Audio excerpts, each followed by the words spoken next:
আসসালামু আলাইকুম। আশা করি সবাই অনেক বেশি ভালো আছে। আজকে আমি নতুন একটি পোর্টফোলিও ওয়েবসাইট বানাতে যাচ্ছি। ইনশাআল্লাহ ওয়েবসাইটে প্রতিটি ধাপ ছোট, ছোট ভিডিও আকারে আপনাদের সাথে শেয়ার করব, যাতে আপনিও শিখতে পারেন।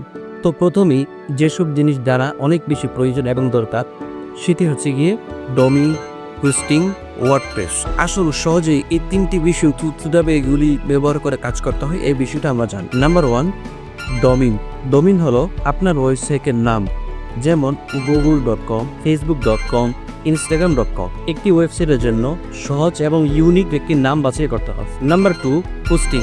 শুধু ডোমেইন থাকলে শুধু নাম পাওয়া যায়, কিন্তু ওয়েবসাইট অনলাইনে চালু রাখতে গেলে লাগবে একটি জায়গা, যেমন আপনার ভিডিও, কন্টেন্ট, ইমেজ ইত্যাদি রাখার জন্য নির্দিষ্ট একটি জায়গার প্রয়োজন হবে, আর এই জায়গাটি হচ্ছে হোস্টিং।